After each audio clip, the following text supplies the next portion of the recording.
So are we up there? Yeah.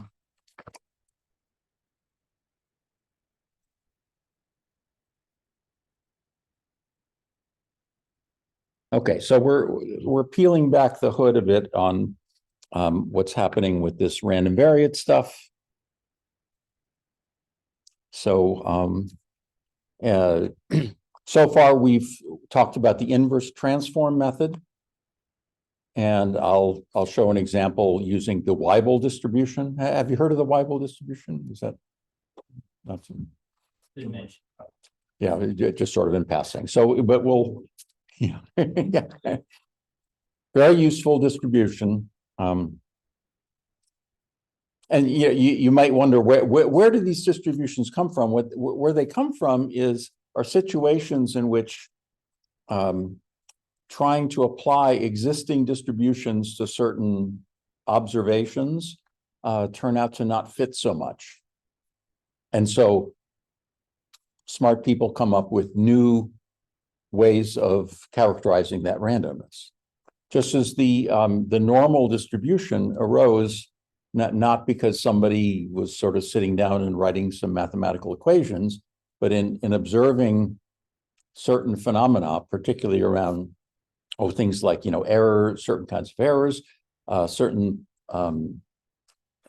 things about rolling dice and flipping coins and things like that.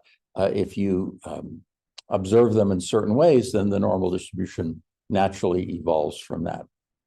Similarly, other distributions like the Poisson distribution arises when you're looking at arrival types of things.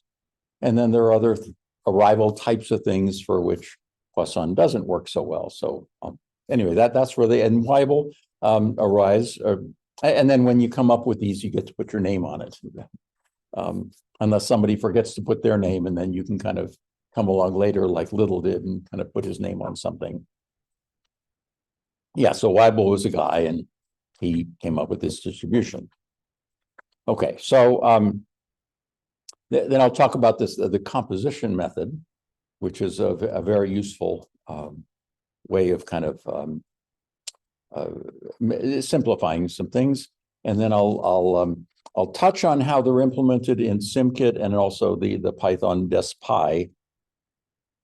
And then I'll go into that in more detail this afternoon. Okay, just so a reminder of what the problem is. I mean, this is something we've just been kind of using, and the thing is to be an intelligent and informed user of something. It's helpful to kind of understand what is really going on. So what is going on is that we have this sequence of IID uniform 0, 1 random variates or random numbers, as we've been calling them. And we want another sequence of random variables, but having a given CDF, or distribution that we specify. So when we say the Weibull distribution, as we're about to, then what that means is we're going to use the Weibull cumulative distribution function to apply the inverse transform method, which says that when you have the inverse function of the CDF and then put in a uniform random number, then it turns out that this whole thing is a random variable and its CDF is the original thing that we want. And this is either sort of an obvious or a ridiculous result, depending on how much you think about it. So if you think, as I explained, my experience is if I think about it too much, then it becomes ridiculous. But if I think about it a little bit more, it becomes obvious. So, okay, so here's the Weibull, and the thing, thanks to the internet, for most name distributions, you can just kind of look them up, so you don't have to derive them. Okay, so it turns out for the Weibull, it's like an exponential random variable, but it has an additional parameter called k, or K is the shape parameter, lambda is the scale parameter. So for different values of lambda, it has a different shape. That's what gives it flexibility. Whereas the exponential distribution, every exponential distribution looks like this, regardless of what its mean is. It has one single shape, whereas Weibull has a number of different shapes depending on the value of K.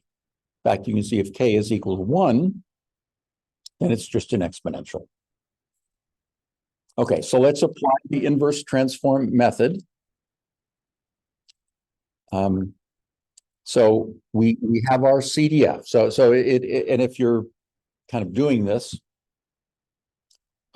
sometimes all you get is the PDF, as I showed you yesterday with the triangle thing. So we have the PDF, we have to turn it into a CDF. Once we have the CDF, we have to invert it. And how do we invert it? We choose a value, choose just an arbitrary parameter name, and we set it equal to that function, and then we unpack it and solve for x, and that is the inverse. So if this is the CDF, we set it equal to u, and now what are we doing here? So I bring this over, the exponential over here, and then the u to the other side. So I have e to the all this is 1 minus that. And now you have to be a little careful here, but I can take the log of both sides. And now you have to be careful when you're just sort of applying a transform like that, but the log is a monotonic increasing, so it's not going to do any weird things to it. It's just what it's going to do is it's going to cancel out the e. And so we're left with the exponent, and then just apply it to the right-hand side. So take the log of both sides, we get minus x over lambda, all to the k is log of 1 minus u. And we bring the negative sign over to the other side. And then we take the kth root of what's on the left-hand side here. And then finally, we bring lambda over, and we have, now we've solved for x, and we have an expression which only has our formal variable and known parameters. And that's our inverse. And so the method, and just the way to, for historical reasons, this is kind of the way it's described, is we generate a u, and we can always do that, and we turn that expression, and this should have been an uppercase u. So lambda times minus the log of 1 minus u. So, and then whenever you see negative signs, that should be a little concerning, because so for example, if k is 2, we're taking the square root, and here's that negative sign, so that should make us a little bit nervous, because if we take the square root of a negative value, then we get a complex number, and the Weibull distribution is not a complex valued random variable, so that would be weird. So now, are we good though? Is there a possibility that this here could be negative?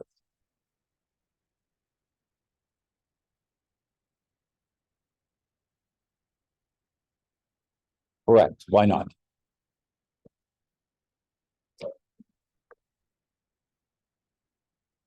Yeah, exactly. So now remember let's kind of go back to, remember terminology for functions, range and domain and range. Okay, so the domain are the possible values that you apply the function to, and the domain of all PDFs, CDFs, all those is the entire real line. The range, what's the range of a CDF?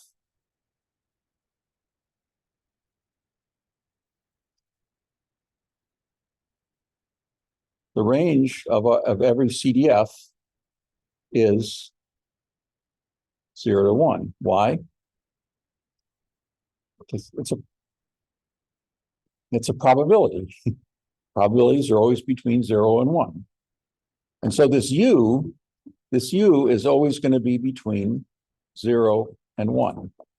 And in fact, strictly speaking, especially for this one, we're going to choose a U strictly between 0 and 1, so we don't get kind of weird stuff. So if U is between 0 and 1, 1 minus U is going to be between 0 and 1. And what's the log of a value between 0 and 1? Or what sign is it? It's always negative.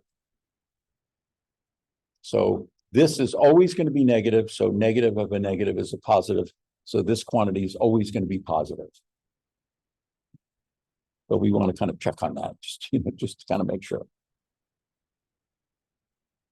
Okay, so and in the reading, there are a number of other examples, kind of building up from the simple one we did yesterday, slightly more complicated ones. There's an exponential, which pretty much follows the same pattern as this. In fact, this would be an exponential with k is equal to 1. So there's that. And so I will leave it to you to kind of read about those while I move on to the composition method.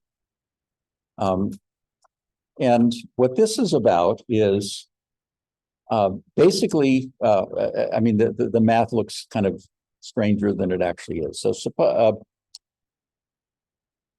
there are distributions that are mixtures of things, or we can characterize a distribution as a mixture. We're going to see one example. But if you think of that, remember yesterday I talked about a distribution that was neither discrete nor continuous, where you have some probability mass in specific values, and others where it was a continuous. So the example that I gave was the rainfall in a particular location on any given day, which has a probability mass of at the value of 0 and a continuous distribution for when it's not 0. So how, so if you knew what that, say, the probability of 0 rain on a given day is, and you knew the distribution of the rainfall when it rained, how would you generate from that? Well, you can characterize that as a mixture of a discrete distribution and a continuous one. So you could generate a random number, random between 0 and 1. And if it was less than the probability that there was 0, you would say there was 0. And if it was greater than 0, then you would generate from that continuous distribution. And that's an example of the composition method. In other words, we took our distribution that we had, and then we broke it up into two different ones that were weighted by a given probability. And it turns out, so kind of stating that a little more formally, that's what this is about. So if we have, okay, what are these P's? So these P's are all are actually a discrete distribution. In other words, these P's, I should have mentioned this, but the sum of the P's, these are probabilities, and those are gonna sum to 1. That's what we mean by a mixture of these.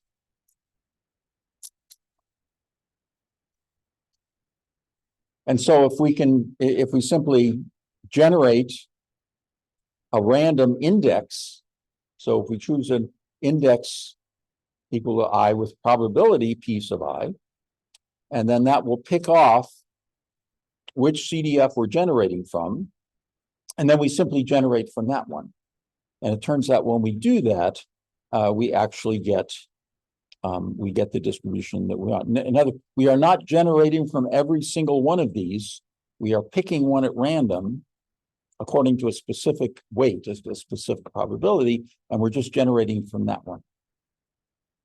Now, it turns out that we can take one effective way to do that is to look at the PDF, the probability density function, if we're dealing with a continuous random variable, and basically sort of cut it up, and the weights, the appropriate weights, are the areas under each of the pieces.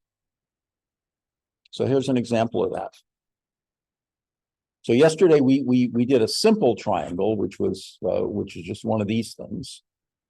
In the reading, the reading kind of does the other one. So so we have like a right triangle and a left triangle, and those are fairly simple. But then here we have this thing. Now, it turns out we can actually determine the probability distribution. We can do the density function of this, we can do the CDF, but even for something as simple as this, it's fairly complicated. So rather than doing that, the virtue of laziness says, let's be lazy about it. And since we have, what we can do is we can basically kind of cut this in half. And if I look at the shape of the one piece, it's like the one I did yesterday. And if I look at the shape of the second piece, it's like sort of the flip side of that, but that's, again, the reading does that. It's exactly the same with slightly different quantities as this. I mean, and it's just as simple. And we wind up with some form of the square root. And when we do it this way, it turns out to be 1 minus the square root if we do it strictly, but no. Okay. So what we can do, therefore, is the area under this triangle, this piece is, we'll call it a piece of 0, and the area under there is just going to be 1 minus that. So, so we basically solved it with one little caveat, and that is, what are the values of P? So how can we find that out? Well, first of all, let's look at this. This is a PDF. And what's the one property of a PDF that's kind of important? Area under the curve is 1. So for one, that'll guarantee that these weights will actually kind of work. If the area was not 1, then that would be weird. So in order to find this, we need to find the area of this triangle. And in order to find the area of the triangle, we need the base and the height. So we have the base. Now, what can the height possibly be? Well, what's the area of a triangle? It's 1/2 the base times the height. So, and we know that the area has to be 1. So that would be 1/2 the base, which is, in this case, B minus A, times the height. So the height has to be equal to 2 over B minus A. That's a 2, not a. Okay, so P0. Now, what's the area of this? So it would be 1/2 the base. Now this base, 1/2 this base, which is C minus A, times the height, which is 2 over B minus A. And then the 2's cancel, and so we simply get C minus A over B minus A. And then the other one is just 1 minus that. And so, in order to generate from this distribution, this full triangle, we generate a U that's uniform 0, 1. If it's less than this quantity, if it's less than C minus A over B minus A, we generate just this guy. And if it's greater than that, then we generate the other guy. And hopefully that's what I came up with. Okay, so yeah. So C minus A over B minus A, blah, blah, blah. And so we decompose it. So the left triangle was A plus C minus A root U. And then again, this is in the reading, but it's pretty much the same thing. We take the, remembering that this is, and there are kind of two ways of parameterizing the triangle distribution. One, the one that I chose is the left, right, and center, or min, max, and mode. So the left triangle would be A plus C minus A times root U. The right would be B minus C, 1 minus U. So the composition method is to generate two uniforms. In the composition, we always need to generate at least two instead of one. So U is going to be what we're going to use to generate from the one we choose, and V is going to be the one we decide which one we're going to choose. So if it's less than C minus A over B minus A, we're going to return the right triangle, and otherwise we're going to return the left triangle. So this is a method for generating this. And the claim is that, regardless of, remember that this is the shape of the PDF. And the claim is that this is going to generate something that looks like this. And that this should now start to get a little unintuitive.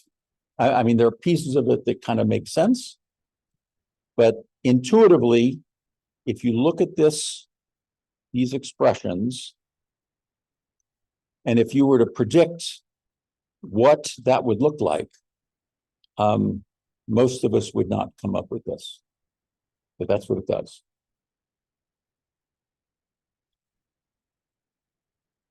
So that, and it turns out, let's see,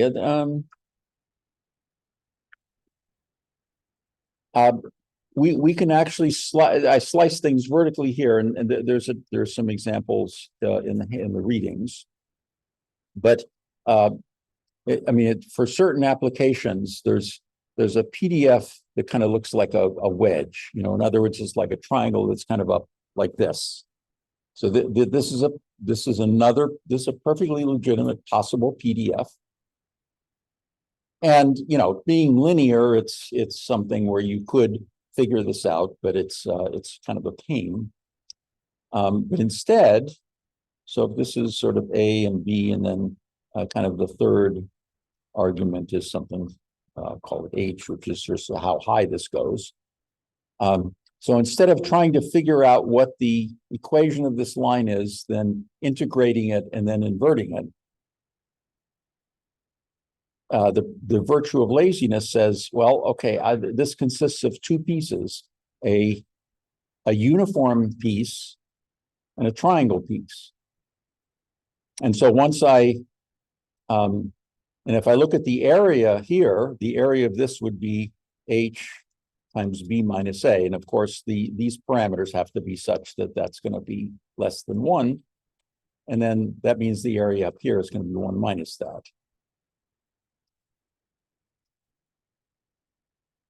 And so to generate from this distribution, we can apply the composition method by generating, again, a U and a V.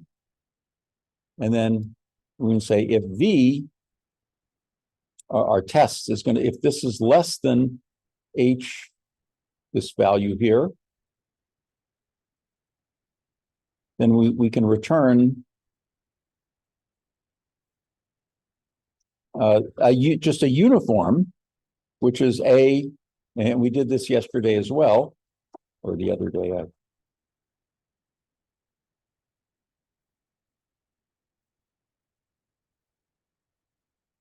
Else we return the triangle, which would be simply A plus B minus A times the square root of U. So in other words, for this distribution, we can apply the composition method using things that we've already figured out. Yes. why would that not be returning? The stuff that you from the world, but the stuff that you find for community and you talk to Well, okay, yeah. Yeah, so in other words, intuitively, we should be sort of adding these together.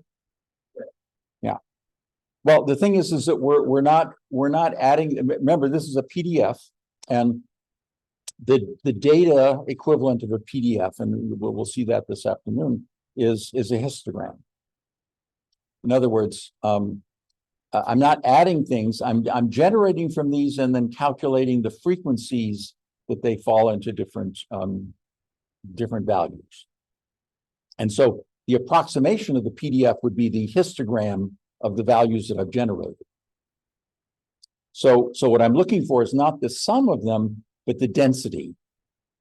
So in other words, if I just do uniform ones, I'm going to get a histogram that looks roughly flat. If I generate a certain proportion of them from the triangle, I'm going to get a bunch that are weighted more on the right. And that's what's going to drive the histogram higher on that end. But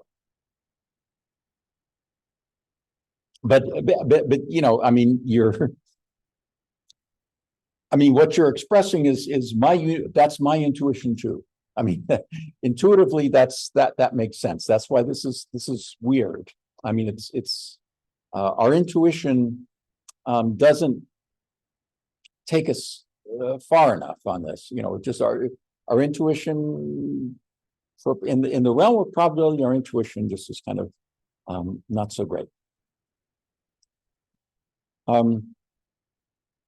The other, and the triangle distribution is actually one of my favorite distributions.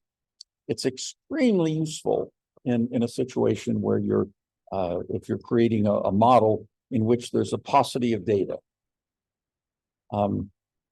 And well, okay, so let's say, you know, let's say we're trying to simulate a facility, and as part of that, we need to come up with things like the time it takes to do certain activities, because that's what you remember in all of our models. It's like, how long does it take to get from when we start to when we finish? And ideally, we have a ton of data. We can fit a distribution. That distribution fits the data wonderfully. We can generate from that distribution, fine. But when it comes to data, it can be devilishly difficult to get the data for several reasons. One is it may not exist, or if it exists, it's not in the right form, or it exists and it's the right form, but they won't tell you. I've had a number of thesis students who wanted to do their thesis, but precondition, you know, they wanted to analyze data of a particular thing, and they just assumed that they would be able to get the data, and it turned out they couldn't get the data, and then they'd come to me and we'd do a simulation thesis on something else entirely. The fact is the people who own data are very, very tight-fisted about it. You know, sometimes for good reason, sometimes just because they're control freaks. So what do you do when there's a paucity of data? Well, if there's been somebody who's been kind of working at that facility for a while, what you do is you basically take them out for a beer and ask them 3 questions. You know, one is, what's the fastest that this ever got done? And they probably know. And the second question is, what's the longest that this ever took? And they probably know that too. And say, well, most of the time, how long does it take most of the time? And they probably have a good sense of that if they're familiar with the thing. And those are your 3 parameters for your triangle. And the fact is that's about as good as you're going to get if you don't have any data. But that's pretty darn good, because you're close. You're in the ballpark. You're not just kind of pulling numbers out of your butt. You're pulling them out of their butt. But if, the thing is, so that's, and notice the shape, the shape, if, gammas kind of look like this, normals have that kind of hump. This sort of has the same kind of thing. And we've gotten it without any data, but at least with some information. So that's why this is a very valuable distribution in practice.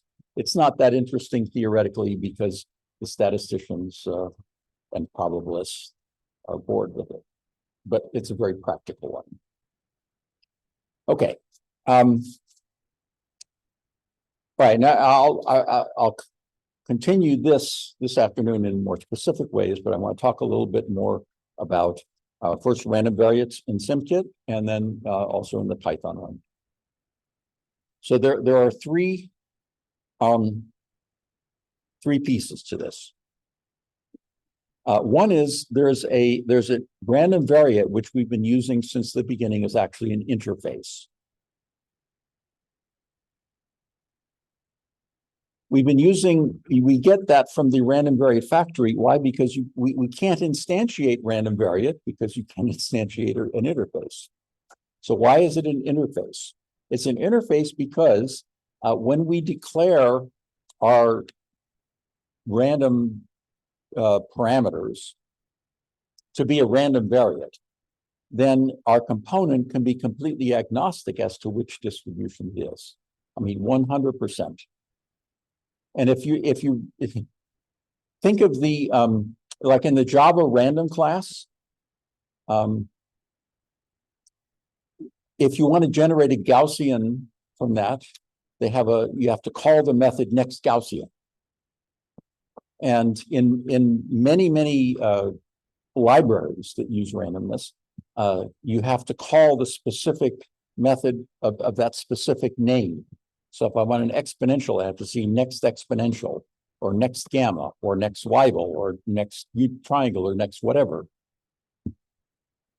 Do you see the problem with that in a component if I want to be agnostic about the distribution? If I write that into my component, next Gaussian or whatever, next exponential, and I decide, well, I really want a uniform here, for example, I'd have to go and edit the code and change that call. The random variate interface, on the other hand, has a method called generate. Every random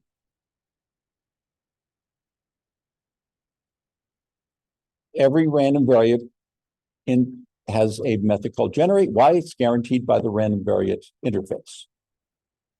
And so when I call generate, it doesn't know or care what type it is, all it cares about is, have you implemented the random variate interface? If you have a generate method, I'm going to call that, get the next random variable. What distribution it is? It's the principle of ignorance and apathy. I don't know, I don't care.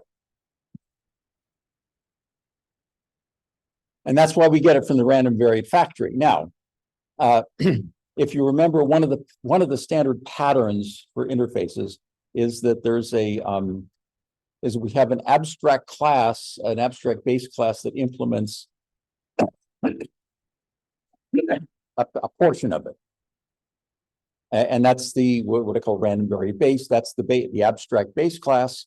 So, and as we'll see, we have a choice. You can either implement the interface, or you can subclass the abstract class, and that'll just save you a certain amount of work. And that's what I recommend. But you have a choice. If you want to go all the way to the interface, you can simply write a class to implement. And what am I talking about? I'm talking about when we want to implement a random variable that's not in the library, or one that's in the library that we want to do differently. Okay, so those are the three things there. And so it looks something like here's sort of a rough UML. Basically, the base class only sets the underlying random number, which generates our uniforms. Here's the random variate interface. We have a generate. We have set and get parameters that have object arrays and a varargs as their argument. And so these, when you subclass random variate base, you need to implement these three methods. And so Well, so if I were to implement the right triangle that I did yesterday, it would look something like this. I would need to have a parameter that would be its max value. I need to implement generate, implement the set and get parameters. And then the standard is to also have a setter and getter on my parameters. And the other is to kind of make sure that I'm doing the right thing, is to implement a two-string. So to implement the composition variant that I just did now, I would need a min, max, and a mode. And implement, generate, set and get parameters, and then setters and getters for all the parameters as well as a two-string. Now, some of the built-in implementations include, as we've seen, exponential, gamma, normal, uniform. In the handouts section of Sakai, there's a list of the distributions that, or at least some of the, not all, the list of some of the distributions in SimKit. And what you need to know is you need to know what the parameters are, so you give them as the argument. And you've been doing this almost since day one of the class, by calling get instance from random variate factory, and then you give the name, and then you give the parameters, and you have to know what those parameters are. That's in, for the ones in here, that's in that handout. But if you, okay, so what if it's not something not on that list, or something that you want to re-implement? Well, that's what we're going to talk about this afternoon. So, recommendation is the subclass random variate base. For your parameters, we define the parameters with setters and getters, just as we've been doing for our sim entity base components. But this isn't a sim entity, this is a random variate. Now, the tricky thing, like in order for the random variate factory actually has no idea, especially for a random variable that you've written, but it has no idea what those parameters are supposed to be. But it calls it. What it does is it takes as a varargs, it takes the parameters you give it in the get instance method after the name of the random variable, and wraps them up in an object, and then uses it to call the set parameters method, because it doesn't know how many. It doesn't know beforehand how many there's supposed to be. So for an exponential, there's going to be one. For a y-able, there's going to be two. For our full triangle, there are going to be three. There could be as many as you need. And so now, and this is most of the work is actually in this, where you have to verify the argument length. So if I'm expecting 3 parameters and you only give me 2, then I can't do anything. So I've got to throw an exception. And then I need to verify their individual types, because I don't know what kind of things these are. Many of them are going to be just numerical, but I also want to be robust against different types of numbers. So if I'm expecting, say, a double, but you give me an integer, what are the choices? I can say, hey, you gave me an integer, I want a double. Or you can be nice and say, you gave me an integer, I can turn an integer into a double, so I'll do that. Or I'm expecting a double, and for some reason you give me a float. Well, again, I don't want to be nasty to you. So you give me a float, fine, I'll turn it into a double. And then, the key is to generate implement the generate method. That's where you put the algorithm in. And then, and it's optional to write the two-string, but you really want to do that to make sure that you've gotten the right thing. For the same reason, in our SimKit components, you want to always sort of check that the parameters that I thought I gave you were the ones that you actually got. And then here's the thing: is that random variate factory uses something called introspection to figure out how to instantiate it. So how can random variate instantiate something where all I do is the name of the thing? Well, by default, it looks through a particular package in SimKit. But what if yours isn't in? You can't write one in SimKit. So what can you do? Well, yours is going to be in another search package. And so another package. And so what we have to do is we have to tell the random variate factory about that. So we say, add this search package, which means look in here for a random variate when I ask you to. Okay, and we'll see an example of that this afternoon. And then now for the Python folk, it's organized a little bit differently. Python has no concept of interfaces, so can't do one there. And so the random variate class it's in the simkit.ran module. It's both a base class and a factory. Random variate is both the base and a factory, and it's actually declared to be abstract though. It turns out you can do that in Python, so you have to subclass it if you want to use it. In the SimKit one, it uses by default it uses the SimKit, the Java implementation of the Mersenne twister. By default, you can actually change that. It has about 6 different random number generators. If you want to use a different one, you can change that. In Python, it's all baked in. Python's random actually uses a Mersenne twister, so that was so I decided to, why reinvent the wheel if it's got a pretty good wheel. Now the UML it's a little bit simpler because like in Python, you can kind of do the setter and getter business, but it's just kind of more of a pain. So here's the random variate base class. It has a random instance called RNG. We can sort of set the seed and do all those, but like the one in SimKit, the key is a generate method. And so for our right triangle one, we basically have an instance variable, a self variable, and we just implement the generate one. And then one of the cool features of Python, and Python does have some cool features, even though I complain about it. It has the ability. It has this keywords thing, and that's pretty cool. So I've used that. So if you have your parameters are implemented as keywords, so you set it up in the constructor as a keyword. And those of you doing Python have kind of seen that, how that works. So here's how this would look.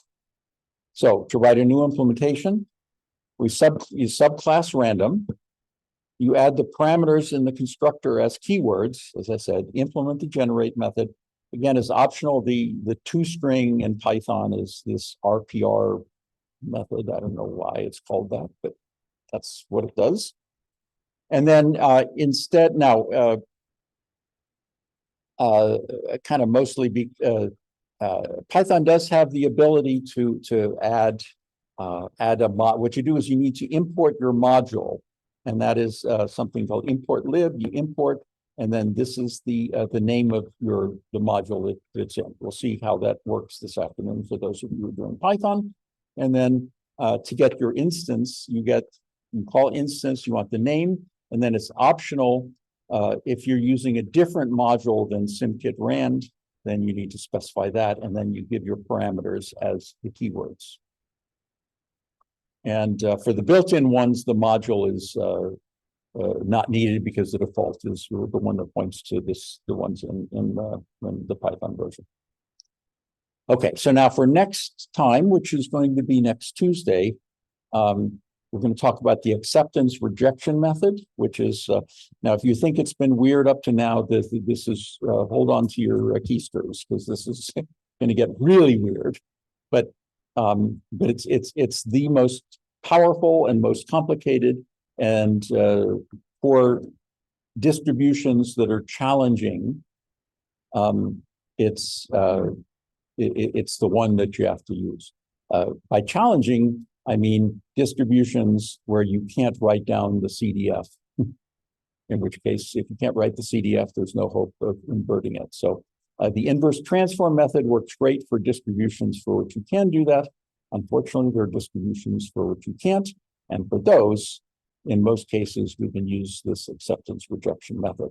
And so with these three generic techniques that you will have the ability to generate any random variable that you need. Well, and as I said, where does this come into play? It comes into play if there's a distribution you want that's not in the list, or if you're on a platform that simply doesn't have any of these and you need to implement everything from scratch. So now you have no excuse never to say, okay, I can't use this distribution because it's not on the platform, because you know how to do it. Okay, so that's it for this morning. As I said, Zoom this afternoon, and what I will be doing is I'll be implementing. Actually, I'll implement this composition method that I just showed, first in SimKit and then in DeskPy.